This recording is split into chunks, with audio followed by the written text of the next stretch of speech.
The Whispers were the currency of London society, and at 18, Miss Eliza Rivington was the subject of their most pitiless exchange. She stood in the oppressive heat of the Ravenshire ballroom, a human shield purchased to stave off her family's crushing generational debt. Her stern relative, Lady Sybilla Thorne, clutched Eliza's arm. Lady Sybilla said, "Remember your duty, Eliza. Breathe not a word of complaint. You have secured a duchy when you deserved a convent." The murmurs swelled as the major domo announced her groom, Lord Cassian Morelli, the Duke of Ravenshire. He was handsome and striking, yet terrifyingly frail, known throughout society for his cold, impenetrable silence. The ceremony was a chilling formality. Eliza spoke her vows clearly. Cassian only offered a single sharp nod of affirmation. He sealed the pact without a single word. On her wedding night, the loyal family physician, Dr. Elias Valente, delivered a note. The note read, "His lordship is indisposed. He wishes you a restful night and will not trouble you." For 3 weeks, silence was Eliza's only companion. The distance soon transformed Eliza's fear into a burning curiosity. She sensed Cassian's silence was not disdain, but a carefully constructed defense. Drawn to the Duke's private library, she found a locked cabinet. A hidden key led her to a collection of sealed letters and a miniature portrait of a young woman, her own mother. Before she could process the revelation, a heavy shadow fell across the room. Cassian stood in the doorway, no longer a statue, but a man consumed by desperate emotion. He said, "Put that down, Miss Eliza Rivington. You were told to stay away from the private collection." Eliza said, "I found this, my mother. Why is she here? Why did you marry me, Lord Cassian? I accepted my fate, but the silence I will not accept. Tell me why you needed me." The Duke looked defeated. He took a heavy breath, and the true reason he needed her, spilled out. He said, "I needed a shield, Eliza." Cassian said, "Years ago, my younger brother was destroyed by a financial scandal involving Sybilla Thorne's family. That evidence is still in existence, and Lady Sybilla is poised to seize Ravenshire. I loved your mother, but she chose your father. When I learned your family was ruined, I saw my chance. I needed a wife who could stand beside me, young, innocent, and whose life I could ensure was safe before Sybilla struck. I married you to save Ravenshire and the legacy of my brother.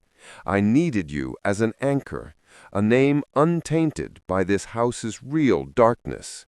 My illness is a cover for a deep injury sustained when they tried to eliminate me. I have been silent because a man under siege must never show his weakness." Eliza said, her eyes now shining with purpose, "You needed an anchor, Lord Cassian. You will now have a sword." With a new shared purpose, Eliza took command.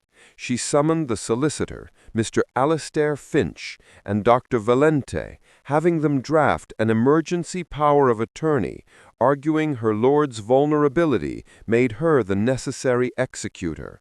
Eliza said, "Let the challenge begin." The stage was set for the final showdown. Lady Sybilla Thorne arrived, demanding to see the accounts to execute her contingency clause. Lady Sybilla said smugly, "The Lord is indisposed, Miss Eliza Rivington. I am here to execute the contingency clause. As his closest living relative's proxy, I will take over the accounts." Eliza said, stepping forward, calm and precise, "I am afraid that will not be necessary, Aunt. Because my husband is aware of his vulnerability and has executed a power of attorney, I am now the sole executor of Ravenshire." Lady Sybilla shouted, her voice laced with rage. "A paper shield will not protect you from the truth. I have the proof of his brother's crime, and the ruin of this house is at hand." Eliza remained steady. She placed the antique box containing the incriminating document on the mantel. Eliza said, "You may have a claim, Aunt, but I have a covenant. My husband's first act of trust was to show me the very thing you seek to destroy. You tried to ruin a noble man for a family secret. I have already secured all assets in my name. You have nothing left to seize." Cassian slowly entered the room, his silence broken by a clear, decisive voice. Cassian said, "I was silent to the world to protect a secret, but I failed to see that a shared truth is the only defense against a lie. You lose, Sybilla, and you will never set foot in Ravenshire again." Later that evening, Cassian and Eliza stood in the library, the air free of secrets. Cassian said, "When I married you, Eliza, I hoped only to buy silence and security. I never dreamed you would instead give me a voice and the courage to live. You are not my anchor, my wife. You are the very foundation of my life." He took her hand and sealed their bond with a kiss of devotion, a kiss stronger than any cold, calculated vow. At 18, she had become the bride of a silent lord. But in his confession, she discovered a profound truth. She had been needed not for her name, but for her courage. And in that mutual need, a love stronger than any social expectation had finally, gloriously, been born.